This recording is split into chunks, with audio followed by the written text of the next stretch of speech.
سیدہ زینب کھڑی ہے دونوں شہزادوں کو لے کر، بھیا یہ میرے بیٹے ہیں، یہ پوری عمر کی کمائی ہے، انہیں بھی کربلا میں جانا۔ آپ نے سیدہ زینب سے کہا زینب کیا کہتی ہو، یہ چھوٹے بچے 8-10 سال کے بچے میدان میں جائیں گے، یہ اونو محمد، یہ جعفر کے پوتے عبداللہ کے بیٹے یہ کربلا میں جائیں گے، بھیا انہیں جانے دو۔ آپ نے فرمایا کہ نہیں بہن، یہ بچوں کو میں کیسے جانے دوں؟ تو کہا اچھا کیا آپ فاطمہ کے نزدیک مجھے سرخرو ہوتا نہیں دیکھنا چاہتے؟ کل اگر امی نے پوچھ لیا کہ میرے بیٹے پر ایسی مصیبت آئی تھی تو نے اپنے بچوں کو بچا لیا تو میں کیا جواب دوں گی؟ اور اس کے بعد پھر امام نے کہا اچھا میں اجازت دیتا ہوں، تم جو چاہے کرو۔ تو ماں نے کیا کیا؟ یہ بہن کا کردار، سیدہ زینب نے اپنے ہاتھوں سے بچوں کے کپڑے بدلائے، اور بچوں کے کپڑے بدلانے کے بعد سر پہ امامہ باندھا، چھوٹی چھوٹی تلوار کمر میں لٹکائی، اور کہا جاؤ اپنے ماموں کو سلام کرو۔ جب ماموں کو سلام کیا، امام کی آنکھوں میں آنسو تھے۔ اللہ اکبر!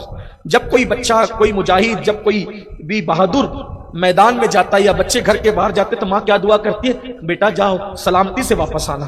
لیکن یہ ثانیہ زہرا ہے، یہ ثانیہ زہرا ہے، کیا خاتون ہے ثانیہ زہرا بنت علی، نبی کی نواسی۔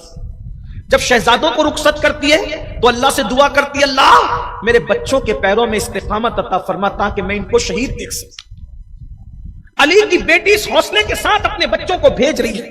مورخ لکھتا ہے کہ جس وقت شہزادے گئے اور بڑے گھمسان کی جنگ کی، اس جنگ میں کئی لوگوں کو قتل کیا، لیکن ایسے میں ظالموں نے دونوں کو شہید کر دیا اور کہا بدنہاد شمر ذل جوشن نے آواز لگائی حسین لے جا اپنے بھانجوں کی لاشیں۔ مولا حسین جب دونوں کے لاشوں کو اٹھا کر کے لا رہے تھے تو زینب پاک خیمے کے دروازے پہ کھڑے ہو کر یہ منظر دیکھ رہی تھی۔ جب بچوں کو بھیجا تھا تو وہ علی کی بیٹی تھی، لیکن جب بچے شہید ہو کر آ رہے تھے وہ صرف ایک ماں تھی۔ جب بچوں کے لاشیں کو کٹے ہوئے سر، جسم میں سر بھی نہیں تھے، سر کٹے ہوئے تھے، بغیر سر کے دھر تھے، جب میرے مولا حسین سینے سے لگا کر جب وہ لاش لا رہے تھے تو اس وقت قریب آ کر کہا زینب لو اپنے بچوں کو، اللہ نے تیرے بیٹوں کی شہادت کو قبول کر لیا۔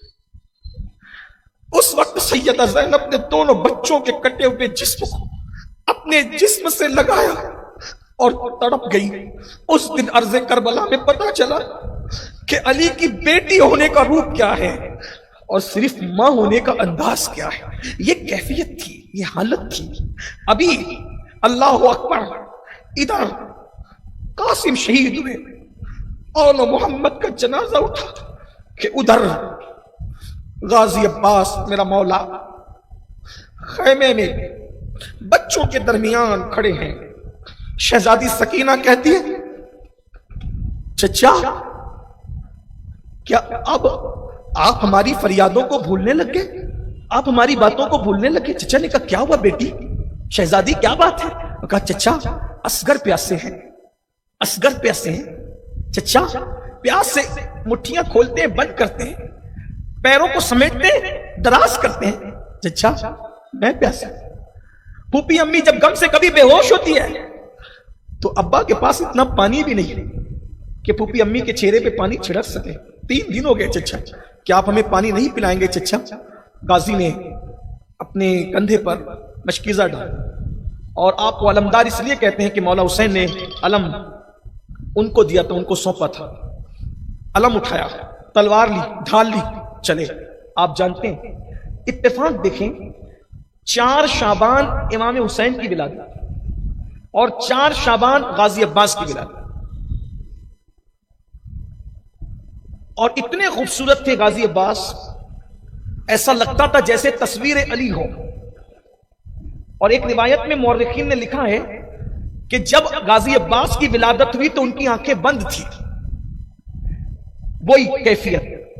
اور جب آنکھیں بند تھی، ماں کو دیکھا نہیں کھلا، بابا کو دیکھا نہیں کھلا، امام حسین آئے تو کہا میرے بھائی کو میرے ہاتھ میں دو، تو جیسے امام حسین کی آنکھ کی گود میں پہنچے غازی نے آنکھ کھول دی۔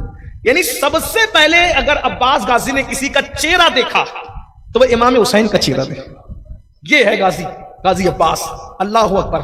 اور پوری زندگی وہ وفا نبھائی کہ کبھی بھی امام حسین کو تنہا کہیں جانے نہیں دیا، وہ سنبھالنے کے بعد سائے کی طرف پیچھے لگے رہتے تھے، ان کے بچوں کی خدمت کی، ان کے گھر کی خدمت کی، آج بھی ان کی اولاد حیات۔ امام علی مقام علی جدی والی السلام کے ساتھ جب وہ شہید ہوئے 34 سال کے تھے، ان کے بیٹے تھے عبید اللہ ابن عباس، عبید اللہ ابن عباس سے ان کی نسل چلی، ہندوستان میں اور دنیا بھر میں ان کی اولاد موجود ہے، یہ عباسی جو غازی عباس سے جو نسل چلی، میرے غازی کی نسل اب بھی موجود ہے الحمدللہ، اللہ اکبر۔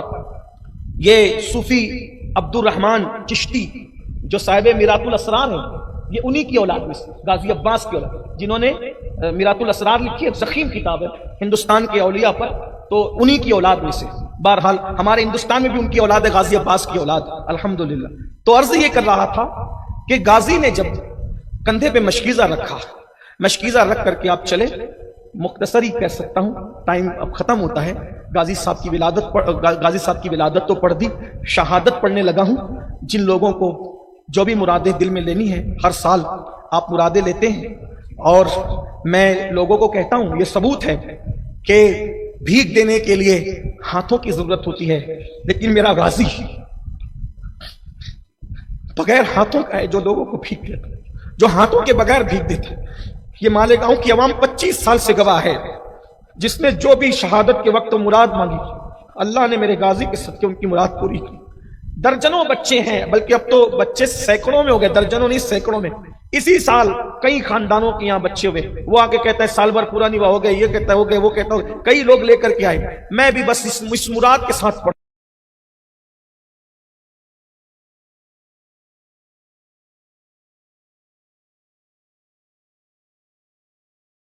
شہادت پڑھنا سید تو کر لینا، جن جن لوگوں نے جس مراد کے لیے کہا ہے، اللہ غازی پاک کی شہادت کے صدقے سب کی مراد پوری کر دیں۔ اور سب سے بڑی مراد یہ ہے کہ اللہ ایمان پر رکھے اور ایمان پر مدینہ منورہ میں خاتمہ فرمائے۔ غازی پاک کی شہادت پڑھنے لگا ہوں، اللہ اکبر۔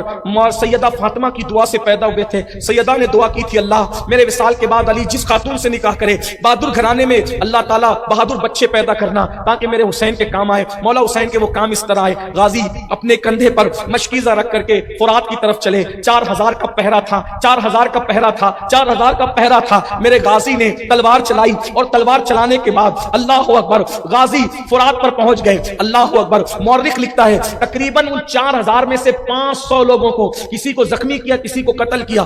گھوڑے کے پیر غازی نے جو ہے وہ اللہ اکبر فرات میں ڈال دیے، فرات میں ڈالنے کے بعد نیچے اترے، مشکیزہ بھرا، مشکیزہ بھرنے کے بعد سوچا پانی وہاں پہنچے گا، پانی پیئیں گے شہزادگان تو میں بھی پی لوں۔ جیسے ہی چلو اٹھایا اور پانی پینے کے لیے منہ کے قریب لے گئے، امام حسین کی پیاس یاد آ گئی۔ غازی یہی وفا ہے کہ آقا حسین پیاسے ہیں، ان کے شہزادے پیاسے ہیں، ان کی شہزادیاں پیاسی ہیں، علی اصغر پیاسے ہیں، اور تو پانی پیے، فوراً پانی چھوڑ دیا۔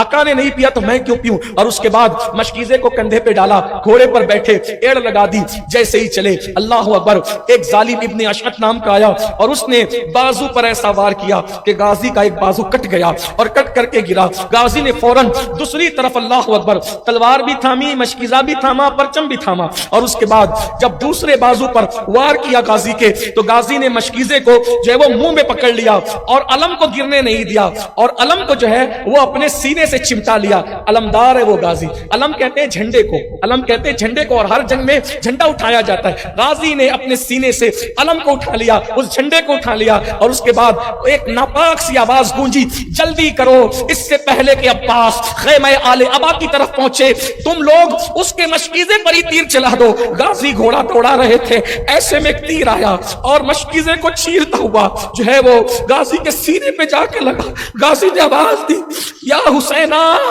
ادرکنی یا حسینہ، پھوٹ پھوٹ کر رو رہے تھے، اس لیے رو رہے تھے کہ میں آج اپنے مشن میں کامیاب نہیں ہو سکا۔ اور اس کے بعد تمہارے بنو ہاشم جان وفا، شان وفا، آبرو وفا جس وقت گھوڑے سے زمین پر آئے، جب کوئی کسی جگہ سے گرتا ہے تو اپنے سر کو اور اپنے جسم کو چوٹ سے بچانے کے لیے ہاتھوں کا سہارا لیتا ہے۔ ہائے غازی تیرے ہاتھ بھی کٹ چکے۔ امام علی مقام کو آواز لگائی، یا حسینہ میرے آقا حسین میری مدد فرمائے۔ امام اللہ اکبر جس وقت غازی کی طرف چلے اپنے کمر پہ ہاتھ رکھ لیے۔ علی اکبر نے پوچھا، بابا آپ کمر پہ ہاتھ رکھتے فرمایا شہزادے